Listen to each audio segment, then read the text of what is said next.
Hey now, good morning, PASW staff, clients, and friends joining us for Wednesday, halfway through the week. Your film scoring results are in for Speed. I can't wait to show you that. I mean, Handel was great, right? Did you guys have fun with the Messiah? That was, I mean, what a genius composer he was. It's cool that we're listening to that music hundreds of years ago, even today.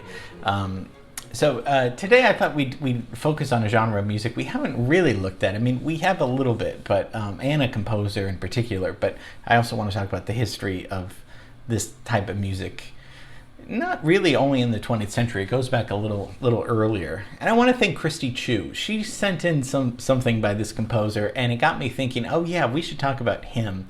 So Christy, thank you. You submitted this for Butch Cassidy weeks ago, a piece by this composer, and it got me thinking this would be somebody good. So thank you, Christy, for, see, you guys inspire me and teach me. So thank you for making me remember that this is somebody that we should talk about. So today's going to be light. It's going to be a very fun, light musical day.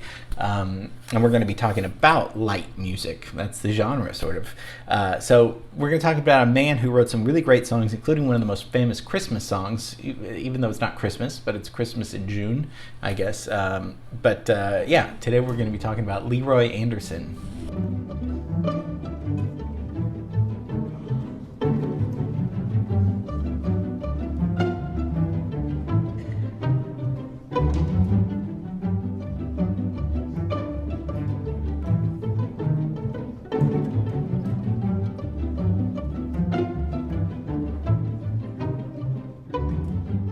Leroy Anderson, American composer of light concert music, so light concert pieces.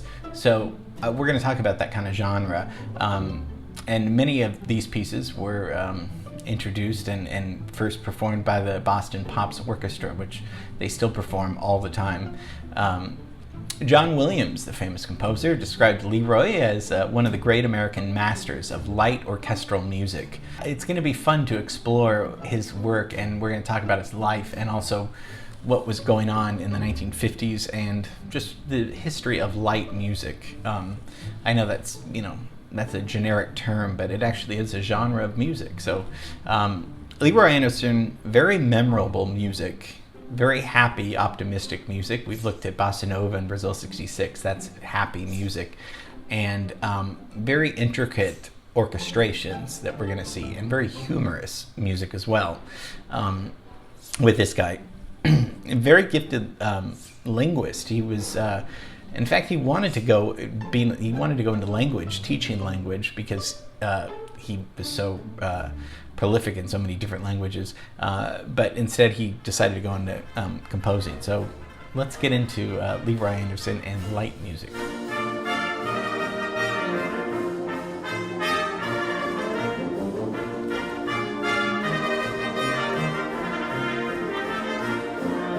So light music is shorter orchestral pieces, so this is not Mahler, this is not symphonies, this is nothing like that, but that doesn't mean that light music was created when Leroy Anderson was born, or even in the 20th century. Light music goes back to even Mozart. See if you've heard this song before.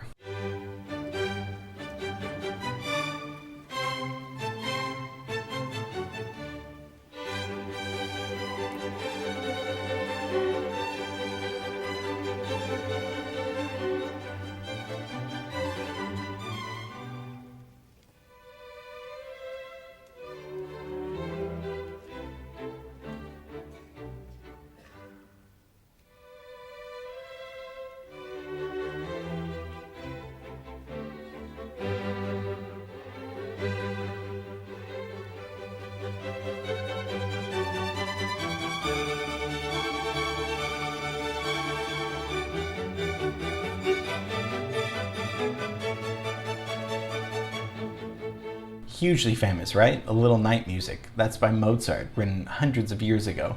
That's considered light music. This isn't something, and it doesn't mean it's less important. It just means that it's not, it's going to evoke a light mood, right?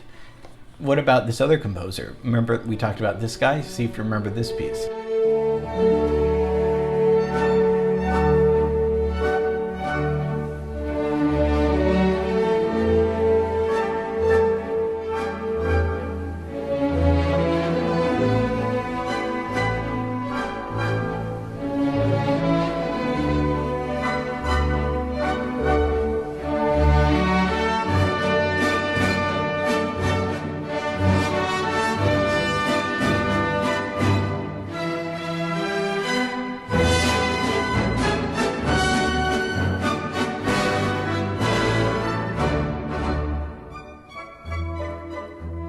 very light music, that waltz, right? Remember we talked about the scandalous waltz, but how people loved the Blue Danube. We talked about Johann Strauss II. And so this is light. Light music has been going on for hundreds of years. And I mean, it's a perfect term for it because it does sound light. It's not overbearing. It's not, again, it's not like Mahler's Eighth Symphony at all. And other composers that we looked at, Henry Mancini did a lot of light music, right? As well as David Rose. Weeks ago we did David Rose, and part of it, and we'll look at kind of the history of light music a little bit later. Part of it is because of television and because of movie scores kind of coming in. But let's talk about Leroy a little bit. Let's go from Germany, where we looked at Handel, to Cambridge. This is where Leroy is born. Born to Swedish immigrants. His parents came from Sweden to the United States, and he came there as a child.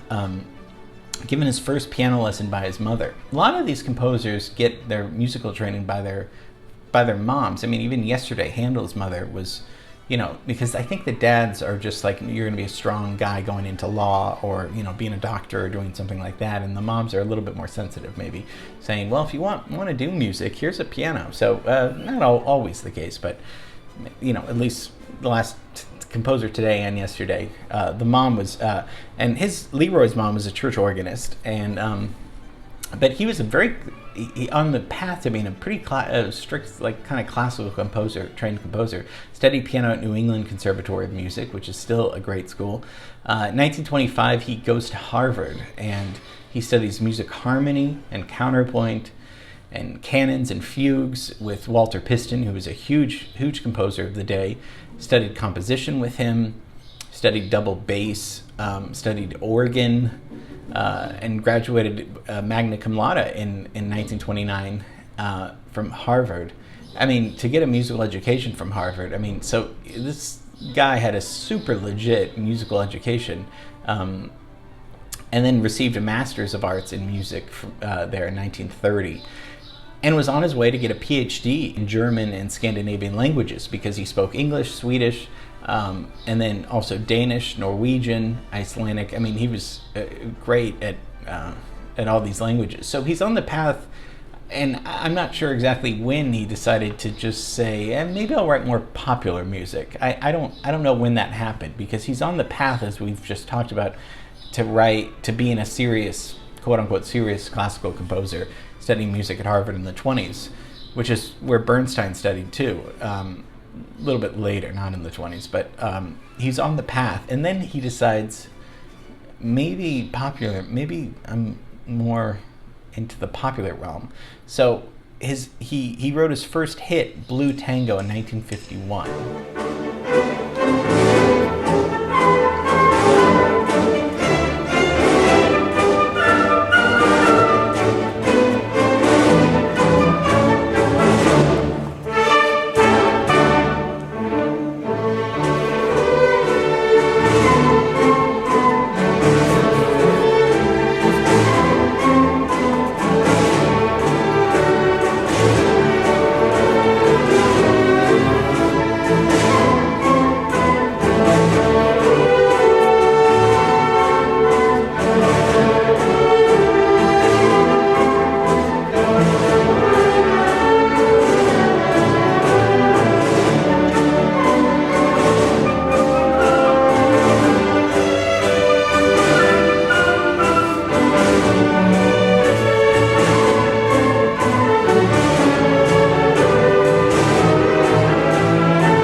This earned him a golden disc and the #1 spot on the Billboard charts. This was huge. Probably one of his most famous pieces, and along with the syncopated clock. See how fun this music is.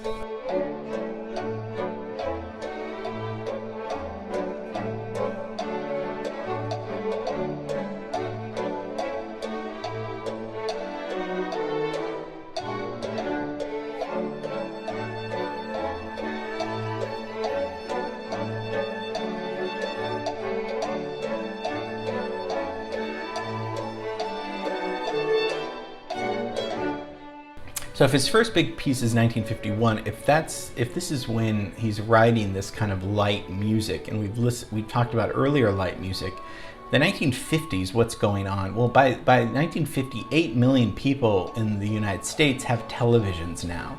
This is huge. It was all radio before, right? Especially the 40s with World War II. It was everyone was glued to the radio. Now they're going to be glued to television. And with television, I think you're going to get a lot of programming that where you're going to need lighter music, perhaps. And I mean, let's just review what music is going on in the 50s. This is the early start of rock and roll music, right? I mean, we looked Little Richard, Ritchie Valens, Chuck Berry, Elvis. They're getting their starts in the 50s, right? This is really freaking out parents too, probably. And we're also getting Nat King Cole. I mean, there's so many artists that we get. I mean, the 1950s, so much music. I just want to give context on when Leroy is coming out. But what about country music? Country music, we're getting Johnny Cash, we're getting Hank Williams, and then rhythm and blues, Ray Charles and Sam Cooke, they're coming out. I mean, so much great music is coming out. What about classical music? Classical music is getting a little bit more into atonal music without a tonal center. So it's I don't want to say it's getting boring, but a lot of classical music is going into this realm of where there's not really a melody anymore. They're really getting rid of melody. Now, that's not true of all of them. Many classical composers in the 50s are still writing. People that we've done classes on, Prokofiev is still prolific. Villalobos is still writing fun Brazilian music. I mean, that's going to start bossa nova, right? Early bossa nova. And then Benjamin Britten we looked at last week. I mean, he's still writing. But those are the classical composers. And then jazz. I mean, this is bebop is kind of phasing out a little bit into cool jazz, into before hard bop. So we're getting Miles Davis started in the 1950s. We did a class on Chet Baker. Chet Baker's, that could almost be light music too. Some of this is light music. So this is when Leroy's on the scene. And perhaps what's so attractive about the light genre of music is that probably this is what the parents were listening to. Because it's just delightful music. But it's maybe it was considered a little square to listen to, but a lot of the parents, I think, were listening to this, because where do you go? Elvis is just for the kids, right? Classical music is getting a little bit too confusing to keep up with. Jazz is still kind of taboo in some senses. So somebody like Leroy Anderson comes along and writes very, clean, fun, humorous music. So probably his most famous piece, which is probably my favorite Christmas song that he wrote, is Sleigh Ride.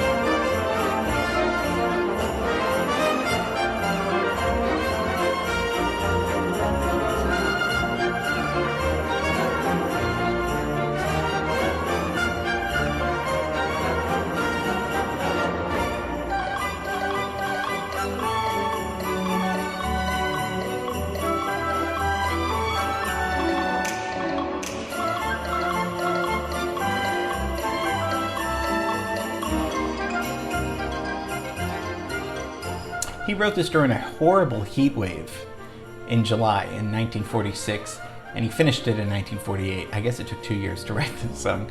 I don't know, maybe he just put it down. But and then the lyrics were added by Mitchell Parrish in 1950. Everybody knows Sleigh Ride. This is probably Leroy's most famous song.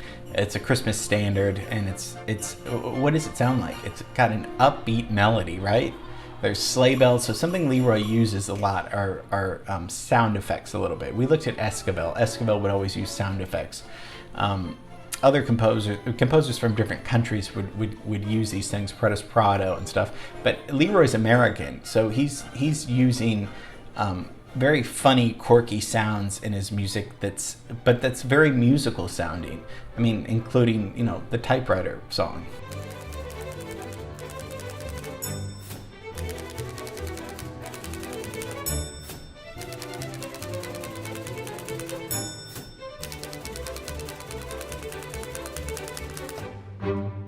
this kind of music was so popular, and you can understand the value of it. Maybe it was a little square when it came out, but it was so fun, and I love this kind of music. I mean, light music it's I don't want to say it's safe music, but it's such fun, good music. And I love that he would use sound effects, whips, and all these whistles. Spike Jonze, somebody we might talk about, did that earlier, but Leroy everything came together really perfectly in the 50s. I just wanted to kind of show you a little bit of Leroy Anderson, great composer, on the track to be a classical composer, and then something in him was probably just like, I'll make way more money doing this. So he dies in 1975, cancer in Connecticut, and was buried there. But what a great musical ear and really fun music. And this kind of music is so important to talk about that kind of gets glossed over because it's not serious music and it's not cutting edge music. It's just very delightful, fun sounding music. So a light Wednesday. Just wanted to kind of talk about Leroy today. So, okay, tomorrow we're going to be looking at something in Los Angeles, and it's going to be, hopefully it'll be cool. Okay, love you and miss you. I do. And I'll see you tomorrow. Okay, bye.